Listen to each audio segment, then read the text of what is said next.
आपके सामने है, किस तरह से वेनेजुएला की राजधानी कार्केशस पर हुए इन हमलों को आप यहां पर देख रहे हैं, किस तरह से यहां पर बड़ी बड़ी इमारतों के साथ में उठता हुआ धुआं दिखाई दे रहा है। कुल मिलाकर के मिस्टर पीस प्रेसिडेंट पिछले साल शांति दे रहे थे, इस साल की शुरुआत में अशांति दे रहे हैं।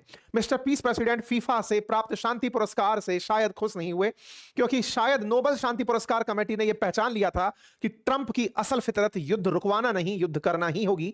यही कारण है कि इस साल की शुरुआत में उन्होंने दुनिया को एक जबरदस्ती का युद्ध थोपा है। उन्होंने वेनेजुएला पर जिस तरह से हमला किया, वो हमला एक संप्रभु राष्ट्र पर, जिस राष्ट्र की अपनी खुद की स्वतंत्रता है, जो खुद से खुद के डिसीजन लेने के लिए फ्री है, उस पर हमला करके किस तरह से शक्तिशाली राष्ट्र किसी दूसरे देश को मिटा सकते हैं, यह दर्शाने का प्रयास किया है। और अगर यह घटना इस तरह से देखी जाए कि अगर अमेरिका दुनिया में इतना शक्तिशाली है, तो जो राष्ट्र उसके सामने नहीं खड़े हो सकते, वो उन पर कभी भी किसी समय भी हमला कर सकता है। तो इस विश्व में यूएन जैसी संस्थाओं का क्या हुआ, यूनाइटेड नेशंस ने जिस तरह से P5 समूह बनाया हुआ है, सिक्योरिटी काउंसिल के 5 देश बनाए हुए हैं, जिनका उद्देश्य है कि किसी भी संप्रभु देश पर इस तरह से हमला नहीं होगा, उनके औचित्य का क्या हुआ। और तो और, क्या अब वेनेजुएला के समर्थन में चीन और रूस कोई कार्रवाई करेंगे? आज के सेशन में सभी जानने का प्रयास करते हैं। साथियों, ये तस्वीरें देखें और इन तस्वीरों से आप ये समझने का प्रयास करें। आप शायद इस तस्वीर में कुछ हेलीकॉप्टर्स को अंधेरे में उड़ता हुआ देख सकते हैं। ये चिनूक हेलीकॉप्टर्स बताए जा रहे हैं। तस्वीरों में उड़ते ये हवाई जहाज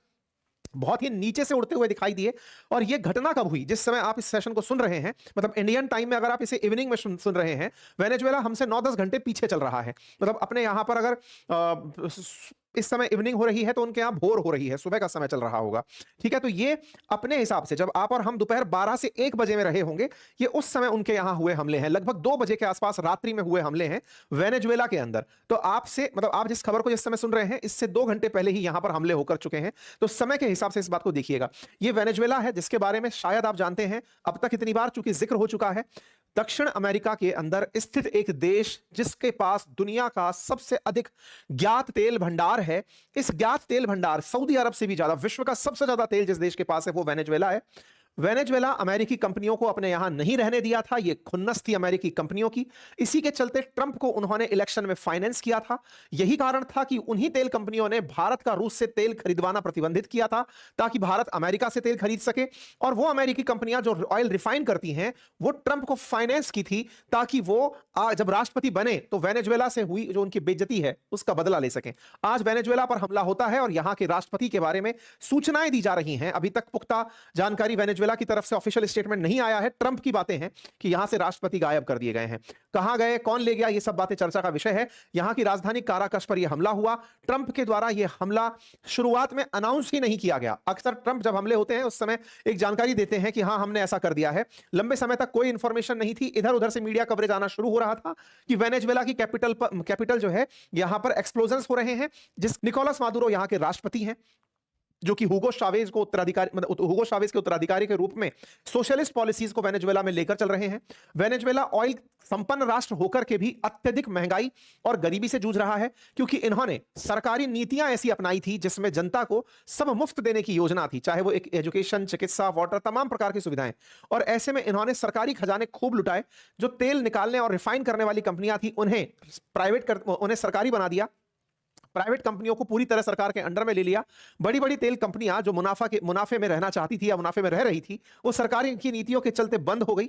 उन्हें जब सबको एक जैसा ही लाभ मिल रहा है, जब आप असल में जो साम्यवादी नीतियां हैं, उनका सबसे बड़ा नुकसान ही ये होता है कि ये उन लोगों को हतोत्साहित करती हैं जो अपने मेहनत से अच्छे प्रदर्शन करना चाहते हैं। अगर सरकार सभी से यह कहने लगे कि मैं सबको एक जैसी नौकरी, सबको एक जैसा भोजन और सबको एक जैसा जीवन दूंगा, तो ऐसे में व्यक्ति जिसके अंदर मेहनत करके खुद के जीवन स्तर को ऊंचा उठाने की चाहत है, वो मेहनत करना छोड़ देता है। ऐसा साम्यवादी नीतियों में, सोशलिस्ट नीतियों में देखा गया है। जब ये बहुत ज्यादा काम करने लगती है, तो लोगों से काम करने की इच्छा छीन लेती हैं। इसीलिए प्रोग्रेस के लिए कैपिटलिस्ट जो अप्रोच है, अमेरिका जैसे देश उसे थोपते हैं कि जिन्हें पैसे की भूख होगी वो तरक्की करेंगे, स्वार्थी लोग तरक्की करेंगे, जिन्हें अपना हित सबसे पहले पता होगा वो लोग तरक्की करेंगे। और वो इसी सोच को दुनिया के अंदर फैलाते हैं।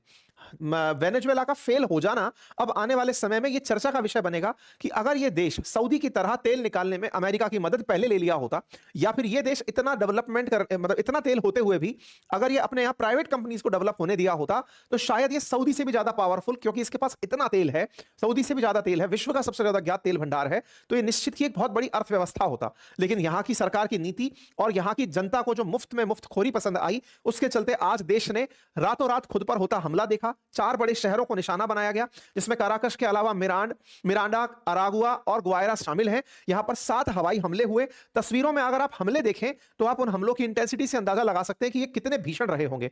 10 विमान अंदर घुसते हैं, आप यहां पर आते हुए गोलों को देख सकते हैं। यहां के जो प्रमुख सैन्य ठिकाने थे, मिलिट्री कॉम्प्लेक्सेस थे, उनको निशाना बनाया गया। जहां पर इनके वेपन्स रखे थे वेनेजुएला वालों के, उन्हें निशाना बनाया गया। आप तस्वीरों में देख सकते हैं कि किस तरह से यहां पर डिपो को नष्ट कर दिया गया। यानी कि पहले वेनेजुएला को चारों तरफ से इन्होंने ब्लॉकेड किया था। मैंने आपको बताया था उस समय भी, जब समुद्र से इन्हें चारों तरफ से घेर दिया गया था, यहां आने जाने वाले सारे पानी के जहाज रोक दिए गए थे। पूरी तरह से इनका नक्शा भर दिया गया था कि अब ये यहां से निकल नहीं पाएंगे। चारों तरफ से उन्हें ब्लॉकेड किया गया। उसके बाद में सारी जगह मार्क की गई कि इस जगह पर सेना के सारे डिफेंस के इक्विपमेंट रखे हैं, यहां से ये अटैक कर सकते हैं, इस पोर्ट से ये भाग सकते हैं, और उन पर जैसे कोई आतिशबाजी हो रही हो, इस तरह से यहां पर एक भीषण हमले को अंजाम दे दिया गया। तो ये मतलब पहले प्राइमरी एक्सप्लोजन था। सेकेंडरी एक्सप्लोजन दर्शाता है कि पहले एक बॉम्ब फटता है और वहां रखे और जो बॉम्ब है वो फट जाते हैं। ये इस प्रकार से मतलब इनकी जो रिटेलिएशन की पावर थी उसको भी खत्म कर दिया गया। यहां आप देख सकते हैं कि किस तरह से ये जो हेलीकॉप्टर्स हैं, ये अपने मतलब सेना के जो ठिकाने हैं उन पर हमला करते हुए दिखाई दे रहे हैं। वेनेजुएला के अंदर इस समय ह्यू एंड क्राई की सिचुएशन बनी हुई है। साथ ही साथ में यूएस एयर स्ट्राइक के बाद इनका जो पोर्ट है वेनेजुएला का, जो कि काकेशस के पास स्थित है, काराकश के पास स्थित है, उस पोर्ट को एयर स्ट्राइक किया गया।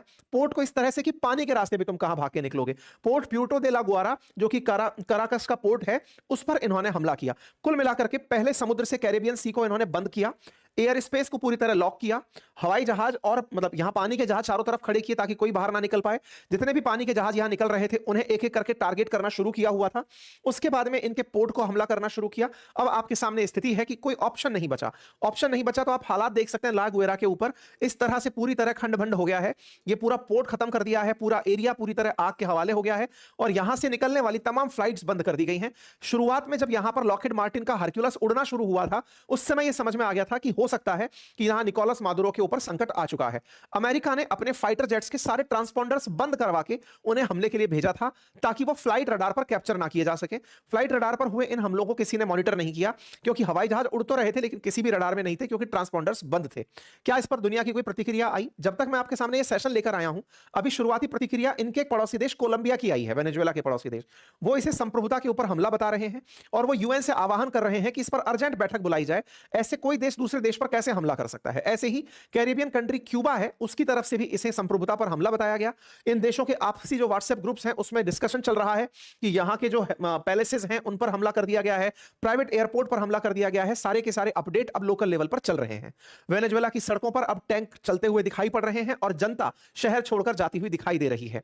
वेनेजुएला पर यह हमला संभावित था, यह सबको पता था, लेकिन इतना जल्दी वेनेजुएला सरेंडर हो जाएगा या फिर एक रिएक्शन और एक हमले के बाद वेनेजुएला के साथ में सारा की सारा साम्राज्य हट जाएगा या बदल जाएगा, ये अमेरिका के परफेक्शन को दिखाता है और वेनेजुएला के खोखलेपन को। वेनेजुएला लगातार अमेरिका को इस बात पर लगातार चैलेंज दिया जा रहा था और ये सोचने वाली बात है कि वेनेजुएला ने डिप्लोमेसी में भी कितना लॉस उठाया होगा, जबकि ये रूस से बात कर चुका था कि अगर अमेरिका इस पर हमला करेगा तो रूस इसके साथ खड़ा होगा। तो क्या वेनेजुएला के लिए पुतिन कोई भी एक्शन लेंगे? क्योंकि ये सबसे बड़ा सवाल है। सवाल इसलिए क्योंकि यूएस ने इसे बहुत लेट एक्नॉलेज किया है कि हाँ, ट्रंप का हमला था, ट्रंप ने यह हमला करवाया है। पूरी तरह से ट्रैवल एडवाइजरी लेवल 4 जारी करके हमले की वो लिया गया। कहा गया कि इनके जो रक्षा मंत्री हैं वेनेजुएला के, उनको भी हमले के अंदर निशाना बना दिया गया है। इंटरेस्टिंग बात यह है कि मादुरो कल ही चाइना के प्रतिनिधिमंडल से मिले थे, चाइनीज लोग यहां आए हुए थे, उनसे इनकी मुलाकात हुई है। इतना सीक्रेसी के साथ ट्रंप ने यह हमला प्लान किया। 4 महीने पहले से प्लानिंग चल रही थी। 2 महीने पहले हमने कहा था किसी भी समय हमला हो सकता है। हम चर्चा में आपके सामने इस बारे को कह रहे थे कि जिस तरह की प्लानिंग चल रही है, यह हमला करेंगे। हमले के साथ साथ वेनेजुएला लगातार प्लानिंग में था कि वो पुतिन के साथ मिलकर के रिटेलिएशन का इनको धमकी देंगे कि तुम अगर हम पर हमला किए तो हम बदला ले लेंगे। चाइना वाले लोग मिलने गए हुए हैं, उसके बावजूद भी इनके ऊपर हमला हो जाता है। यहां पर शुरुआती खबर आने लगी कि मादुरो के बारे में कोई खबर नहीं है। थोड़ी देर बाद ट्रंप खुद निकल कर आते हैं और कहते हैं कि मादुरो को हमने पकड़ लिया है और उनकी पत्नी को भी पकड़ लिया है और पकड़ करके उन्हें बाहर भेज दिया गया है। ट्रंप का खुद का ट्रुथ हैंडल पर एक मैसेज आता है और लिखते हैं, large scale strike against Venezuela की गई। President Nicolas Maduro who has been along with his wife captured and flown out of the country, पकड़े गए और उन्हें उस देश से बाहर निकाल दिया गया। अब ये अमेरिका खुद अपने देश में लेकर चले गए, या फिर वो जो कैरेबियन कंट्रीज हैं जो कि जहां पर इन्होंने अपने युद्धपोत खड़े किए हुए हैं, उनमें से किसी देश के पास, या फिर ये जो ब्रिटिश आइलैंड्स यहां पर बने हुए हैं, इनमें से किसी जगह पर इनको ले जाया गया। अब किसी को नहीं पता है। ये बिल्कुल वैसे ही है जैसे अमेरिका ने तेल के लिए इराक पर हमला किया था, सद्दाम हुसैन को पकड़ा था और उसे फांसी दे दी थी। हो सकता है अमेरिका बिल्कुल उसी तर्ज पर निकोलस मादुरो को पकड़े, क्योंकि तेल के लिए वेनेजुएला पर हमला हुआ है, ये सब जानते हैं, पब्लिक में आ चुका है। ऐसे में मादुरो के साथ भी ये हो सकता है कि कोई बड़ा ऐसा ही कार्रवाई करते हुए दिखाई दे जाए।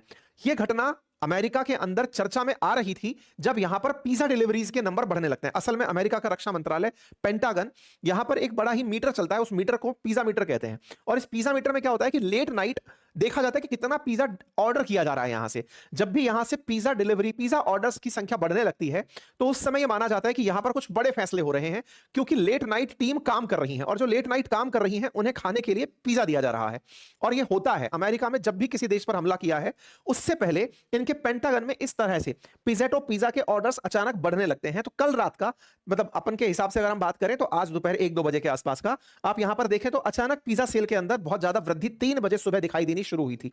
और ये पेंटागन पिज्जा रिपोर्ट के हिसाब से ही रिपोर्ट्स दी जाती हैं। और यहां पर पेंटागन से कितने पिज्जा ऑर्डर हुए ये अब पूरी दुनिया देखती है कि जब अमेरिका में पिज्जा की सेल बढ़ रही हो पेंटागन के पास, तो समझो किसी देश की सामत आने वाली है। ऐसे में वेनेजुएला के ऊपर से सभी तरह की फ्लाइट्स अब बंद हो चुकी हैं। ट्रंप जो कि दुनिया में शांति के लिए निकलकर आए थे, उन्होंने एक संप्रभु देश पर साल की शुरुआत में हमला कर दिया है। यह हमला केवल और केवल इनके तेल की एस्पिरेशंस के लिए है।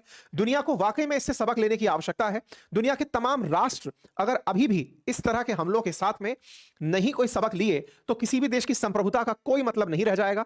अमेरिका जिसे पसंद करेगा उसको ही अपने साथ चलने देगा, अदरवाइज दूसरे देशों को वो अपने हिसाब से ट्रीटमेंट देता रहेगा। दुनिया के लिए यह बहुत ही अलार्मिंग सिचुएशन है कि एक देश दूसरे देश को केवल यह ब्लेम करके कि तुम हमारे यहां ड्रग्स भेजते हो, तुम्हें हम पनिशमेंट देंगे। ऐसे दुनिया भर की चीजें हैं जो अमेरिका दूसरे देशों में भेजता है। दुनिया को नशे की लत वो भेजता है, गंदी आदतें वो भेजता है, अश्लील पिक्चर्स वो भेजता है। उसके बावजूद कोई अमेरिका के खिलाफ नहीं खड़ा होता।